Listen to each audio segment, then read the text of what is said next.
federal government, correct? To some degree, yes. I believe to all degree, because that's the purpose of trying to take, Well, the states can make their own laws, but they can't conflict with the no, federal you law. can't Okay, sell so stolen land here's either, where because I- it's part of the whole process of the federal government, absolutely obligation, because you read this thing earlier, it belongs to a proper claimant. That's government property, it's not public land, Nelson, you know? this is where I'm gonna do my thing. Okay. Just so that these guys, they prepared a presentation. PLDC board has been trying to come forward. In all fairness to them, this is their words. They have actively said that they will pay Oahu city land revenues. They will make sure that revenues are retained and not, in a shadowy kind of way. They're talking about 85% of the state share of net revenues generated will go to the agencies. It will not transfer if it's county.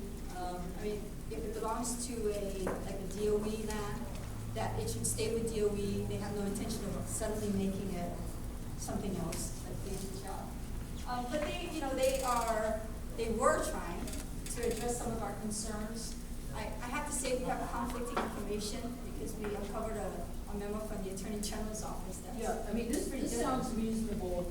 The Public Lands Development Corporation, they're gonna comply with conditions required by the county for infrastructure.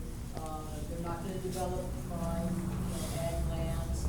But in fact, these things are sort of carefully defined and they can slip through the cracks when you read the rules. The rules say things like, oh, we'll encourage you not to develop on cultural sites. Well, encourage is a word that doesn't really have any legal meaning, so it really isn't very black and white, although this sounds like, yeah, we've taken care of everybody's concerns.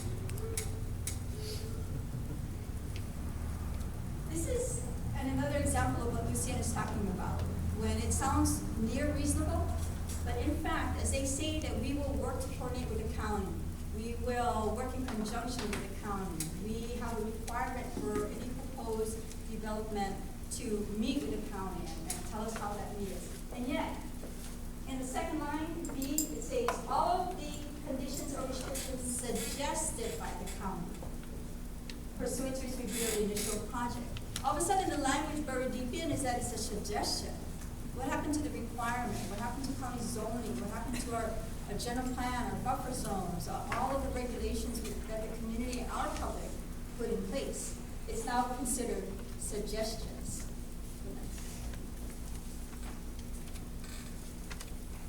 As we started to ask more and more questions, some of you may remember this article.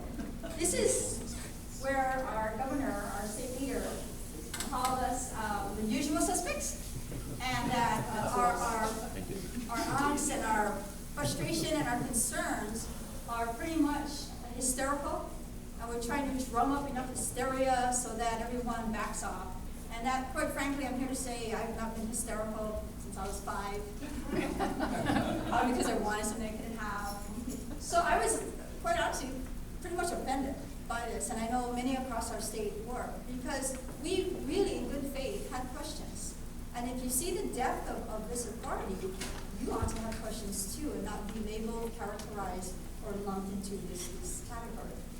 And so, while we were, playing this out, and as the issue evolved, our governor has dug his heels in the sand at some point, drew a line there, and said with all the absoluteness he could, he said, no matter what, he's going to veto any attempt to repeal. This is a good thing. It's a done thing. It's, where have you public been since last year? And he's right. Where have we been? But we woke up, so we deserve some rest. All right. This is the PLDC's effort recently to show the public we have a good process. We have listened to almost 1,000 people at all the meetings on these items. You see the little icons of people, the black figures? You see how often they appear? There are 4 of them. Remember that slide? It says, next to that icon, it says public input, right? Public hearing, public input. Remember the red text that I said one community meeting? Don't let this fool you. 4 icons does not make public meeting. It just tells you that you will have one meeting, and at the point where the next figures show up, that's your chance to make sure you're paying attention, because your email, fax, phone call, or visit or letter is But it's up to you to make sure you know where in that process that's happening for every project that they're looking at. That's how scary it can get. So what they say, what they do, what they show has not been consistent, in our opinion and from what we see. This is a nice graphic. It's a beautiful graph. It's pretty. It tells me a whole lot. It also tells me that's Shibari. I'll tell you right now, that's Shibari. Because I have read that, and it's not in there. It is so serious. If you don't understand where public lands are, something as precious to many of us is Kalaupapa. That orange is DLNR management. You don't think that Kalaupapa, if you've ever been to that peninsula, is some of the most valued, precious, fertile land for quiet retreats and anything else that could be developed. It's a worst case scenario in my mind and to my family. So certainly, that would be a worst case scenario. I will say it's not been brought up from the state side, but I will say any public land under DLNR management is part of the inventory that they'll be looking But at. it's places like that that are iconic, like Kalaupapa, you know, because people couldn't go there because it was, you know, a very restricted place with the Hanson's disease colony. People are always writing to us in Sierra Club, are you having any outings to Kalaupapa? You know, it's like, people want to go there, so there could be pressure for someone to operate some sort of an inn or something where, once again, it's like waving money in front of the state. Right. And once it gets going. And you all know that Kalaupapa is not part of Maui County, so I'm not including it as part of county. Yeah, it's its own county, the county of Kalawao. The mayor of Kalawao is none other than whomever is sitting in the seat as the director of the Department of Health by law. Yes, it's, believe it or not. So if you ever wonder who to go see, not the director of the Department of Health. In 2011, the Attorney General's staff, forgot her name already. Anyway, she wrote this memo, we're talking last year now, telling Senator De La Cruz, to his question, are there provisions absent from Act 55 that would deny or stall lands to be transferred from DLNR to PLDC? Her answer is no. They have full authority to transfer. Without any rules or anything. Without any criteria for which lands you could choose. And I say 2011 because having gotten this memo from the Attorney Generals, they proceeded anyway. This same, Sorry, I threw this one in. This is, you want to continue on that topic? Just to give a sense, Laura Thielen, who was head of the DLNR, wrote a great piece about her concerns about Public Lands Development Corporation. And she brought up the fact that when you read the language, a lot of it is really around two missions. It's to generate revenue, which, you know, of course, we're all for, and it's to create these leisure destination areas for residents and visitors, including hotels and timeshares. And then some of us just don't know if the state is the best partner to be in the hotel and timeshare business, you know? I mean, there maybe is some place for that, but it just, with no rules and no safeguards, it just doesn't seem like a good fit. And there's language further in Act 55 that talks about the PLDC exploiting emerging tourism markets and providing grants to support tourism research. I thought we had HTA for that, you know? It seems like we're kind of morphing this into something for everybody. And then the permissible uses of public land, as you can see, are very broad. Office space, parking lots, commercial uses, hotel, residential fueling facilities, timeshares, whatever. That's a partial list, but, and it said not limited to. So pretty much the sky's the limit. and that language is on page 6 of Yeah, that these are bill. quotes. So Yeah, these we're are not making the quotes. board. It's a little light to see this picture, but, this is one of the things at risk down here, is the beautiful, you know, Oneiroa Beach, big beach. Kenna State Park has 150 acres, plenty of room for an inn, you know, someone could build an inn down there, compete with the Kenna Resort here, and, they wouldn't have to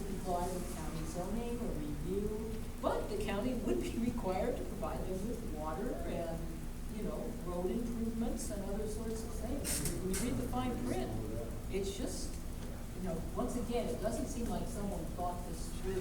Lucianne, can you just say that again? That's, they don't have to comply. No, here's the exact language. Act 55 states that project undertakings shall be exempt from all statutes, ordinances, charter provisions, and rules of any government agency relating to land use, zoning, and construction standards. It goes on to say for subdivision, I have the whole thing on the next slide. Yeah. So what you That do is is scary. Yeah. Now, but it does say that the PLDC activities will be quote unquote coordinated with the county planning department and the county land use plans, policies, and ordinances. But it doesn't say that they will comply with them. It just says they'll coordinate. And once again, that's like a very kind of broad word. Coordinate could be, we sent you a letter and we didn't hear from you, so we assumed it's okay. Their experts told them there was no reef there, so there was nothing to damage. And they undercut the existing sand and rock layer, got down to clay, and all that clay was washed into the ocean and is now settled on the reefs that they were told didn't exist. So it's just kind of garbage in, garbage out. If you don't have good input to your projects, you don't get good results because you get surprises. This is the full quote. I cut it off, after exemption statute ordinance, improvement district assessments and requirements, like Maui County is thinking of passing like impact fees for things. These things would be exempt from the impact fees as large as they are. Land use, zoning, construction standards for subdivisions, development, and citizen land, and the construction, improvement, and sale of homes thereon, provided that they should be coordinated. So if I were the county, and the county has weighed in on this, coordinated isn't the word I want to hear. Provided they would comply. And definitely not suggestion. If this is repealed, do we have any suggestions for replacing it or for doing something similar that's different than this? Yes, there are several. Will that be, Yeah, we're gonna cover what Yeah. happens next. So, Quick question on that. So why would you get all these exemptions so it wouldn't cost them so much money to build? no. It's fast track. It's what the state is going to use as their carrot. In other words, they're gonna say, do business with us and you can get this exemption. Buy your own land and we're gonna take you through the whole process. I mean, right now with. I mean, it's kind of like slapping people on one hand and then putting out your hand on Right the now, we other. can use the key on Morocco, right now. I wouldn't be surprised. Well, I'm there. So, Act 55 has some things that they require to do. One is inventory of public lands, which we've all waited for many years. That's a good thing.